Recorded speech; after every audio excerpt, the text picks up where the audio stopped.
अब आगे। डॉक्टर क्या हुआ है, मेरी वाइफ को अचानक कैसे ये फिर से बेहोश हो गई? कोई परेशानी वाली बात तो नहीं है ना? वह ठीक तो है ना? कबीर ने घबराते हुए डॉक्टर की तरफ देखकर एक सांस में ही सारे सवाल पूछ लिए। डॉक्टर कबीर के इतने सारे सवाल सुनकर थोड़े हैरान थे। उन्हें तो विश्वास ही नहीं हो रहा था कि जो इंसान अभी उनके सामने खड़ा है, ये वही कबीर सिंह रानावत है, जिससे पूरी दुनिया डरती है। क्या कबीर सिंह रानावत भी किसी के लिए इतना परेशान हो सकता है, जो कि खुद दूसरों के लिए एक मौत के समान था? वह आज एक लड़की के लिए इतना परेशान हो सकता है, भले ही वो उनकी पत्नी ही क्यों ना हो। लेकिन आज तक कबीर किसी अपने के लिए भी इतना परेशान नहीं हुआ, और आज उनकी वाइफ के केवल बेहोश होने से ही ये इतना ज़्यादा घबरा गए हैं।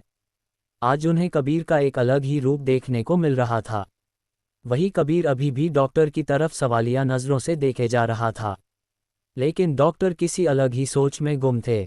मैंने अभी कुछ पूछा है डॉक्टर, मुझे उसका जवाब अभी तक नहीं मिला।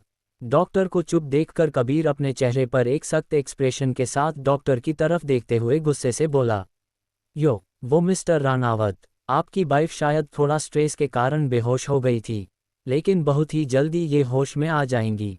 वैसे ज़्यादा घबराने वाली बात नहीं है, बस आप इतना ख्याल रखें कि इनको ज़्यादा स्ट्रेस ना हो, वरना इनके रिकवर होने में प्रॉब्लम होगी। डॉक्टर ने कबीर के गुस्से से भरी आवाज़ सुनकर थोड़ा डरते हुए कहा, और फिर वह तुरंत वार्ड से बाहर चला गया। डॉक्टर के जाने के बाद कबीर काकुन के पास बैठकर उसके चेहरे को ध्यान से देखने लगा। काकुन का चेहरा थोड़ा पीला पड़ गया था, अभी भी उसके चेहरे पर आंसुओं के निशान बने हुए थे, जो कि उसके दुख को साफ बयां कर रहे थे। मैं बहुत बुरा हूं ना wifey, I am so sorry wifey. अब मैं तुम्हें कभी भी कोई भी तकलीफ नहीं दूंगा, मैं तुमसे वादा करता हूँ। अब मैं कभी भी तुम्हारे इन खूबसूरत सी आंखों में आंसू नहीं आने दूंगा, तुम्हारे सारे दुख में दूर कर दूंगा। ये कबीर सिंह रानावत का अपनी वाइफ से वादा है। कबीर काकुन के चेहरे पर अपना एक हाथ रख बहुत प्यार से बोला। ये सब बोलते बोलते उसकी आंखें भी थोड़ी नम हो गई थी, क्योंकि कबीर काकुन के दुख को बर्दाश्त नहीं कर पा रहा था।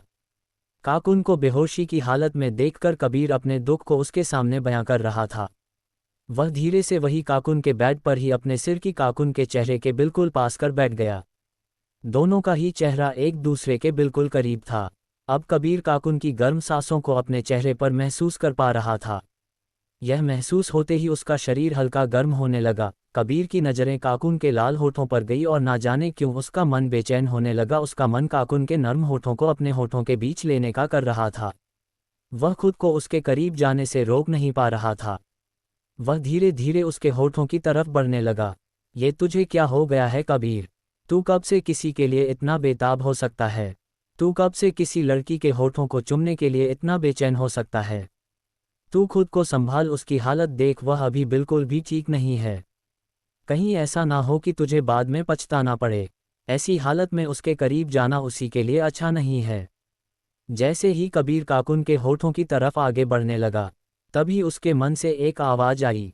अपने मन की आवाज़ सुन कबीर तुरंत धीरे से पीछे हट गया, और फिर उसके होठों पर अपने अंगूठे को रखकर उसे प्यार से सहलाने लगा।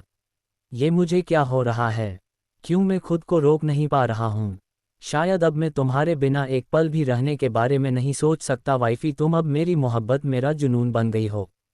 अब मैं सिर्फ तुम्हारे साथ ही रहना चाहता हूँ, और ये तभी मुमकिन है जब तुम भी मुझे पूरी तरह से एक्सेप्ट कर लो। और मुझे पूरा भरोसा है कि एक दिन मैं फिर से तुम्हारा दिल जीत लूँगा और तुम फिर से मुझे पहले की तरह खुशी खुशी अपना लोगी वाइफी। कबीर काकुन की हाथों को अपने हाथों में लेकर उसे चुमते हुए खुद में कहा।